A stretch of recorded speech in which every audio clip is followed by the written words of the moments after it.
VOA Afrique.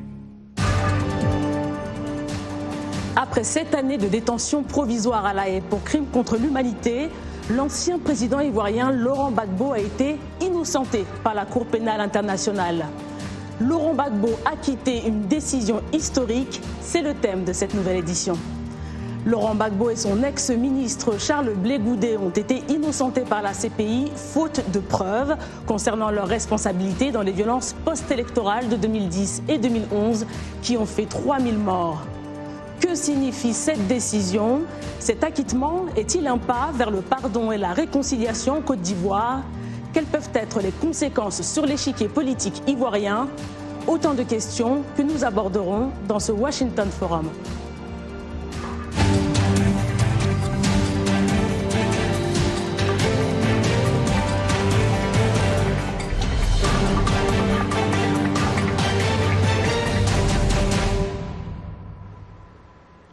Bonsoir à tous, bienvenue sur VOA Afrique. Après la décision historique de la CPI d'acquitter Laurent Gbagbo et Charles Blé Goudé, le gouvernement ivoirien appelle à la réconciliation. Mais énième rebondissement, une libération de l'ex-président remise en question après un appel du procureur mercredi soir.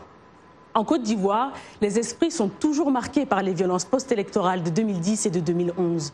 Abdourahmane Dia pour un rappel des faits. Je ne pense pas que nous avons déjà conclu d'arrêter. Avec qui? Avec qui? Les images choquent de l'arrestation du couple Gbagbo en avril 2011 dans la résidence présidentielle par les forces républicaines de Côte d'Ivoire avaient fait le tour du monde. C'était l'épilogue d'une crise post-électorale meurtrière née du refus de l'ancien chef de l'État de céder le fauteuil présidentiel à Alassane Ouattara, déclaré vainqueur par la commission électorale. Sauf que pour le Conseil constitutionnel, c'est Laurent Gbagbo qui a gagné l'élection. Mais cela n'a pas empêché la majorité de la communauté internationale à reconnaître Alassane Ouattara comme nouveau président de Côte d'Ivoire. Le peuple souverain de Côte d'Ivoire. Et pour Laurent Gbagbo, ce sont les forces françaises qui l'ont évincé. Mais le nouveau pouvoir d'Abidjan n'a pas perdu du temps pour le livrer à la CPI. C'est l'armée française qui a fait le travail. Alors que son épouse Simone, elle, est maintenue en résidence surveillée à Korogo, dans le nord du pays.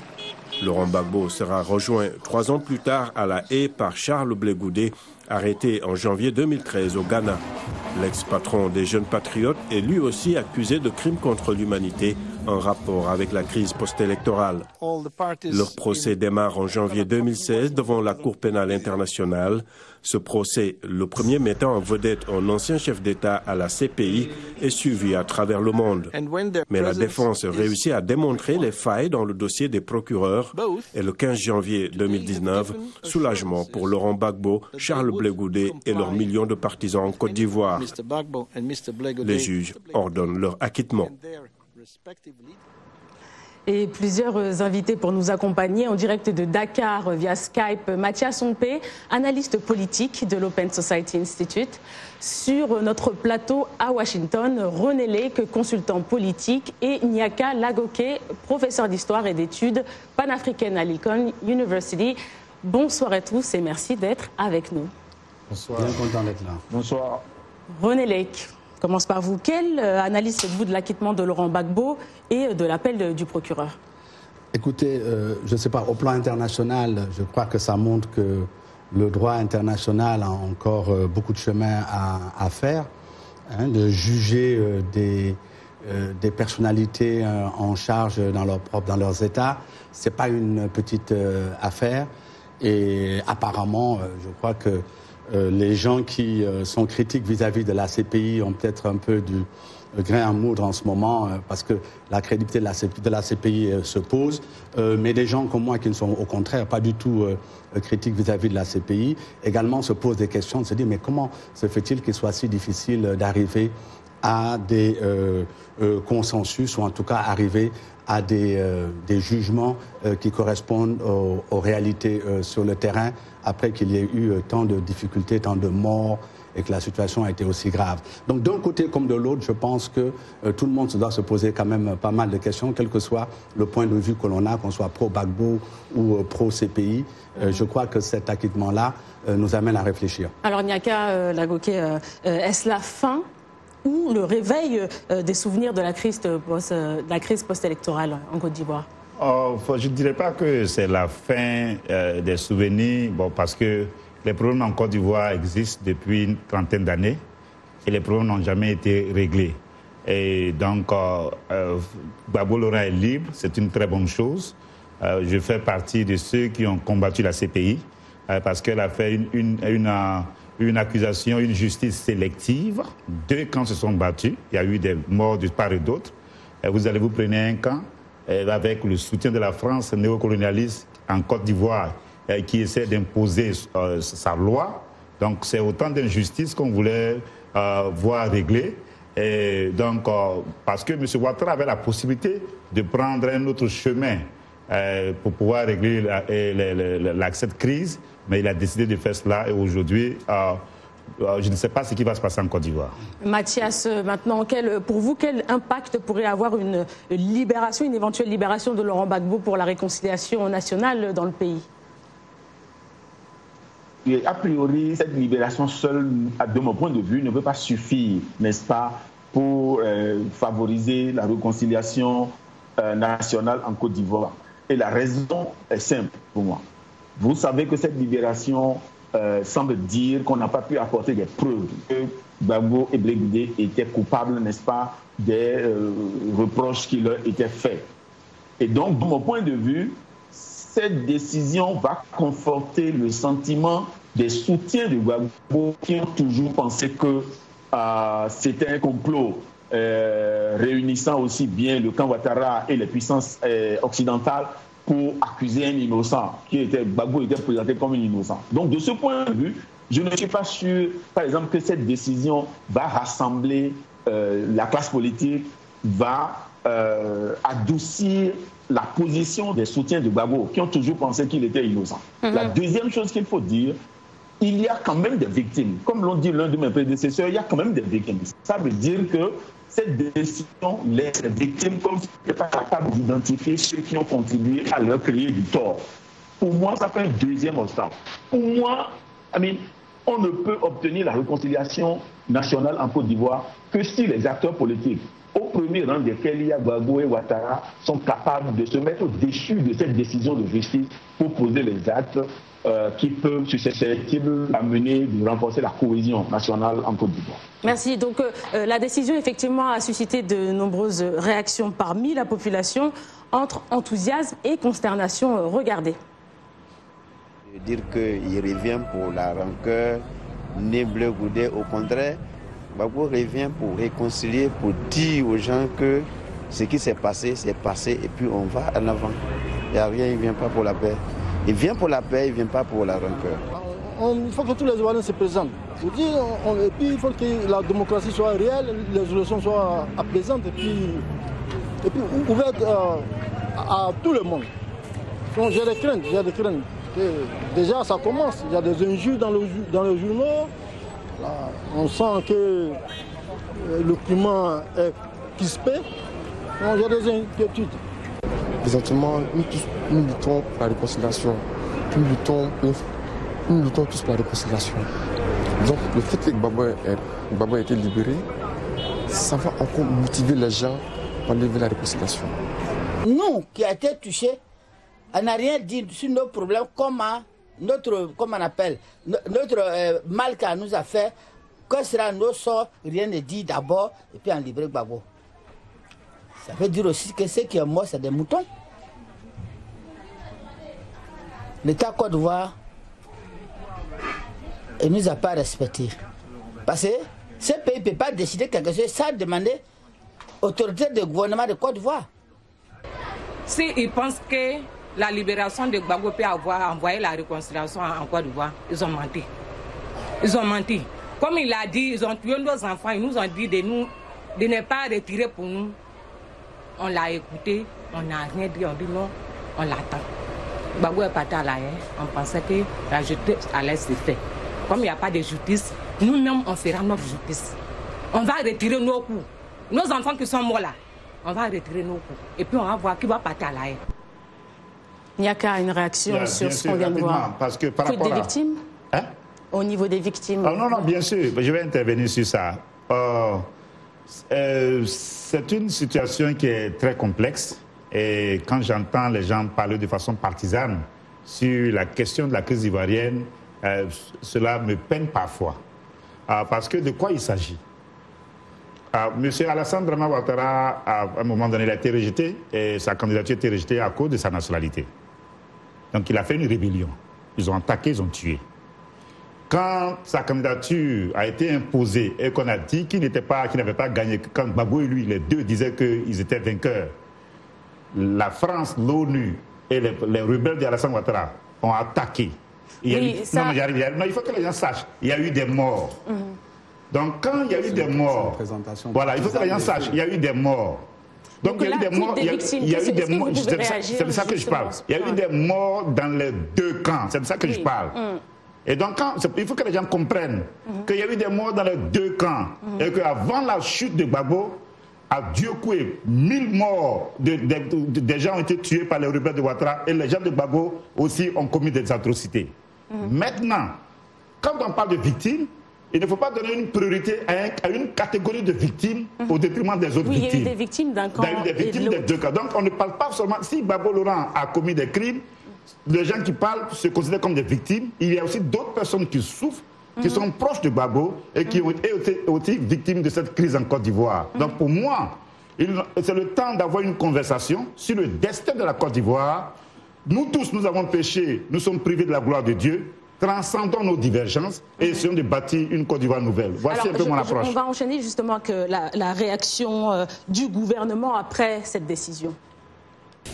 Concernant M. Laurent Gbagbo, je vous dirais que depuis 2011, de nombreuses procédures ont été engagées contre plusieurs personnes. Et pour le reste, je vous dirais que je n'ai pas d'informations particulières là-dessus. Le moment venu, s'il est en Côte d'Ivoire, la justice avisera. Mais pour le moment, je ne peux pas préjuger. Le gouvernement prend note de la décision rendue par la Cour pénale internationale. Le gouvernement prend également note de la décision du procureur de la CPI de faire appel de cette décision. Dans ces circonstances, le chef de l'État et le gouvernement ont une pensée pour les victimes et les assurent de leur soutien. Voilà, c'était les réactions du ministre de la Communication et celui de la Justice. René, l'État annonce donc des mesures additionnelles en faveur des victimes. Quelles sont-elles et est-ce que ça veut dire qu'il y a déjà les victimes, elles ont déjà été indemnisées? Oui, c'est la question que je me suis posée moi-même, parce qu'il ne semble pas que ce soit le cas, ni au plan national, ni au plan international, et je pense que ça augmente les frustrations des victimes, des parents des victimes, des amis des victimes, comme on les a entendus un peu dans votre reportage. Mais je crois que par rapport à ce que disait notre ami tout de suite, je crois qu'il faut qu'on fasse attention à ce que j'appellerais un peu les fausses équivalences. S'il est vrai qu'il y a certainement des responsabilités partagées, comme dans toute situation conflictuelle, il y a des gens qui sont aux affaires, il y a des gens qui ont la responsabilité principale, et il y a des gens qui sont dans une situation réactive. Donc c'est sûr qu'on ne peut pas analyser les choses de la sorte, et en le faisant, on tient un discours partisan, même si notre invité s'en défendait. Mais je crois que le plus important maintenant, ce serait d'aller de l'avant et d'essayer de voir comment, dans un conflit, et ça c'est toujours le plus difficile, comment arriver à créer les conditions pour trouver un moyen de vivre ensemble et d'avancer ensemble. Revenons sur l'homme Mathias, si vous êtes toujours avec nous. Mathias, Laurent Gbagbo avait également été condamné à 20 ans de prison pour le braquage de la BCEAO, la Banque centrale des États de l'Afrique de l'Ouest. Ses anciens ministres ont été copés de la même peine mais sont toujours en liberté. Alors l'ancien président pourra-t-il être arrêté par l'État ivoirien? On ne l'a plus avec nous. Je vais lancer la question à Niaka. Est-ce que vous pensez que Laurent Gbagbo il pourrait être arrêté une fois libéré? Justement, l'ami qui parle, moi je suis, si vous ne me connaissez pas, j'ai eu des rapports distendus avec Gbagbo. Donc il faut que vous sachiez cela. Voilà. Donc pendant 10 ans, j'avais des rapports distendus avec son administration. Ici, il s'agit de la Côte d'Ivoire et la question que Raïssa pose est une question importante. Gbagbo Laurent, même s'il est aujourd'hui sorti de prison, Gbagbo Laurent ne va pas aller en Côte d'Ivoire dans les conditions que nous connaissons. Parce que quand il va arriver, le régime qui a pris les armes pour pouvoir arriver au pouvoir fera tout pour pouvoir le neutraliser. Et donc, alors, il y a cette menace, et c'est pour cela que les conditions doivent être réunies pour qu'il arrive en Côte d'Ivoire. Et donc, c'est pour dire que quand on parle de réconciliation, ce n'est pas forcément du camp de Gbagbo, il faut aussi voir aussi le camp de M. Ouattara. Mathias, qu'est-ce que vous en pensez? Est-ce que vous pensez que l'ancien président pourrait être arrêté par l'État ivoirien? Ah non, mais bon, disons qu'en suivant simplement les procédures judiciaires, c'est possible, parce qu'il a été condamné en son absence sur d'autres questions que celles qui ont été portées devant la CPI. Et donc, on peut imaginer que, ou du même supposer que raisonnablement, il est possible qu'une fois qu'il retourne en Côte d'Ivoire, la justice ivoirienne maintenant se saisisse à nouveau de cette affaire pour lui faire respecter la sentence qui a été donc prononcée à son endroit. Mais ceci dit, voilà pourquoi je disais tout à l'heure, à mon avis, lorsque vous avez traversé les crises comme celle que la Côte d'Ivoire a connue, je crois qu'il faut se donner tous les moyens disponibles pour rechercher ce qui aide à renforcer la cohésion nationale et ne pas simplement compter sur la justice au sens formel du terme. Si vous regardez très bien tous les pays qui ont traversé ce champ de crise et qui ont suivi le processus de justice transitionnelle, comme on les appelle, ont fait recours à beaucoup de paramètres, à beaucoup de moyens. Donc, Mathias, on est à 2 ans d'une élection présidentielle en Côte d'Ivoire. Quel pourrait être l'impact de cet épilogue judiciaire sur la scène politique ivoirienne? Le premier impact que je vois, c'est déjà le rôle que le président Gbagbo va jouer sur la scène politique, tout porte à croire qu'il ne viendra pas, si l'on le laissait rentrer et qu'il n'était pas mis en prison, qu'il ne viendra pas simplement s'asseoir comme un retraité politique et qu'il va tenter de jouer encore un rôle sur la scène politique ivoirienne. Ceci va entraîner, de mon point de vue, automatiquement une sorte de mouvement pour ressouder le FPI. Et donc, on va se retrouver devant les 3 forces qui ont animé la scène politique en Côte d'Ivoire depuis 1995. Niaka n'a pas l'air, il a pas l'air convaincu. Je vous écoute. Est-ce que vous pensez que Laurent Gbagbo prendra une part active? Non, je suis d'accord avec Mathias. Ah, vous êtes d'accord? Non, je suis d'accord. Je suis d'accord avec Mathias. Non, en fait, j'étais d'accord avec lui.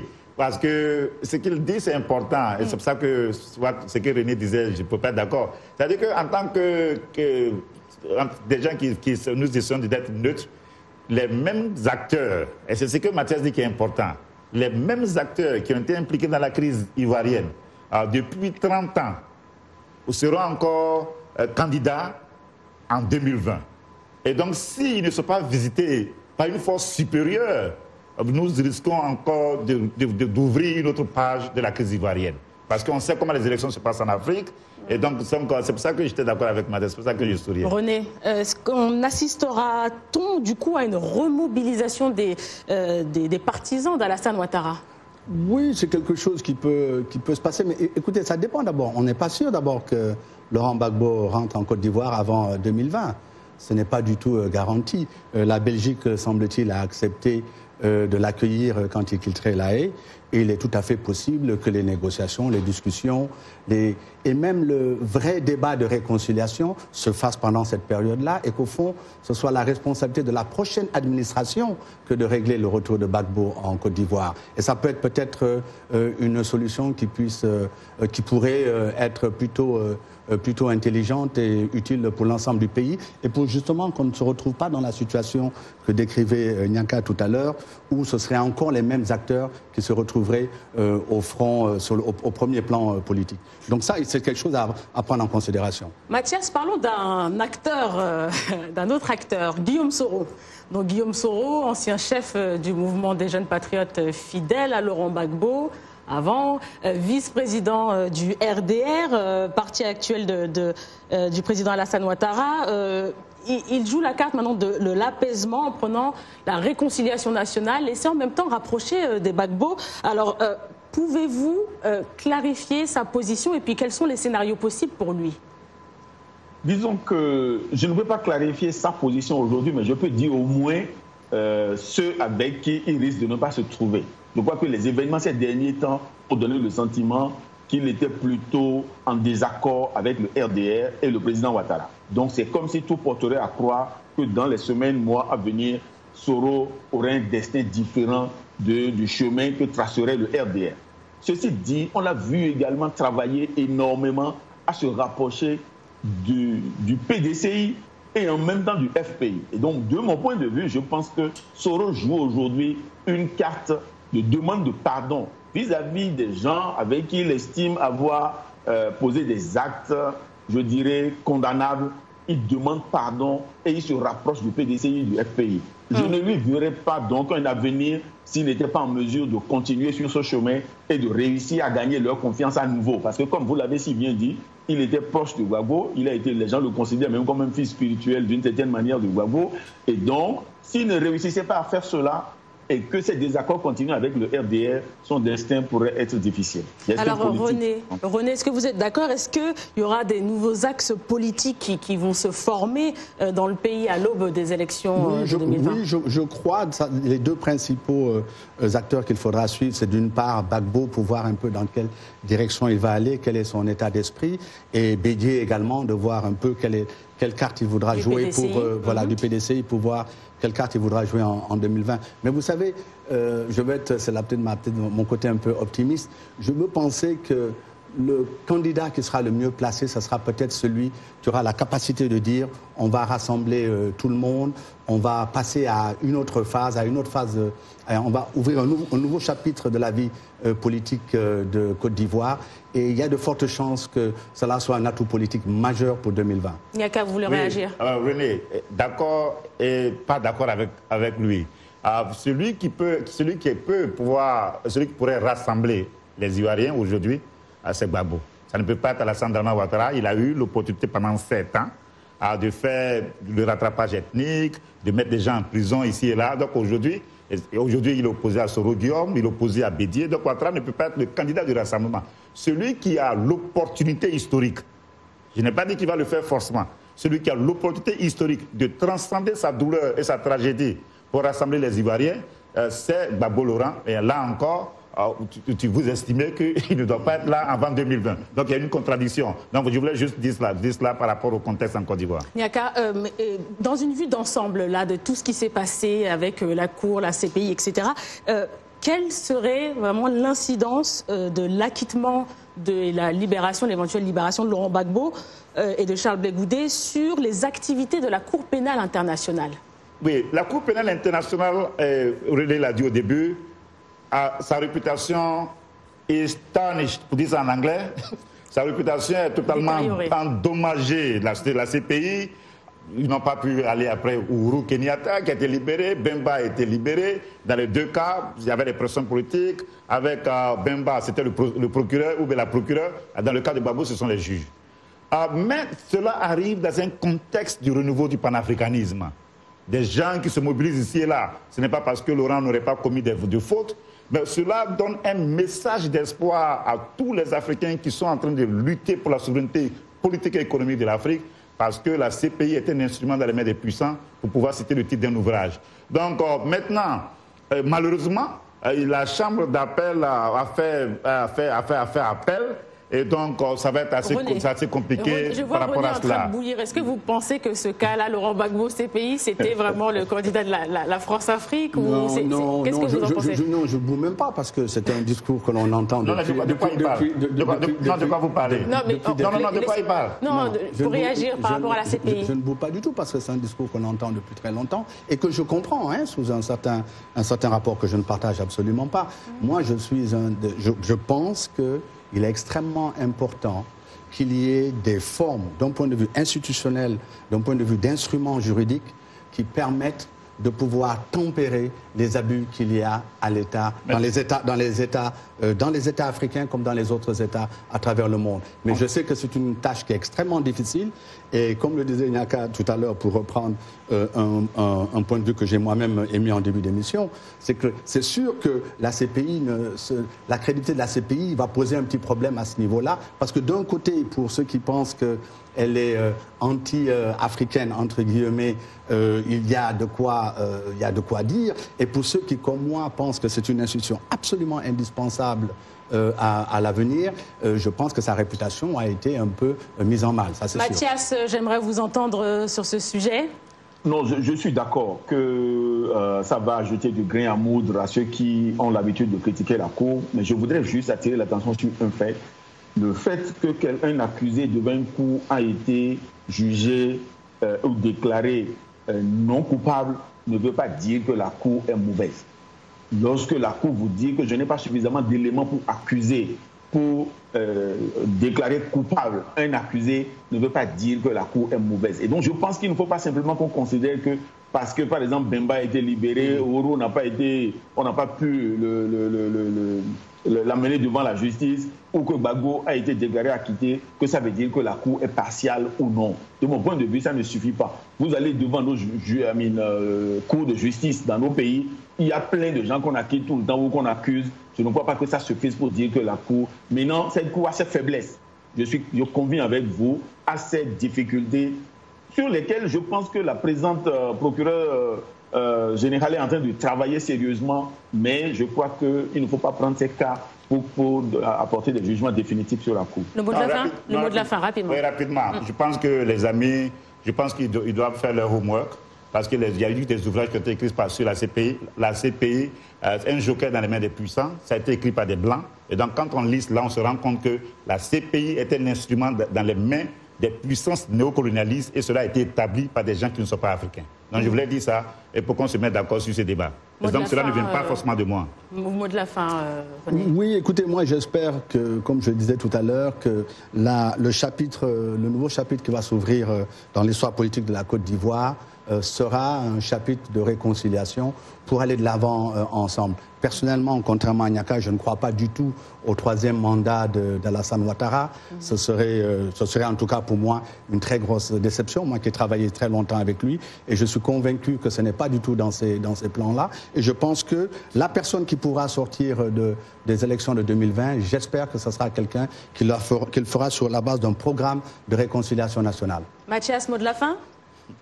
Oh, moi, je pense qu'il appartient vraiment à ces trois grands leaders, pour commencer, je veux dire Bédié, Ouattara et Gbagbo, de se lever au-dessus, n'est-ce pas, des considérations particularistes pour aider à sortir la Côte d'Ivoire de la situation difficile vers laquelle elle pourrait aller d'ici à 2020. Voilà, merci beaucoup à tous nos invités. Un gros coucou au peuple ivoirien. C'est déjà la fin du débat. C'était Raissa Girondin avec vous. Merci de nous avoir suivis. Vous pouvez nous retrouver sur notre site internet doafrique.com. Excellente suite de programmes.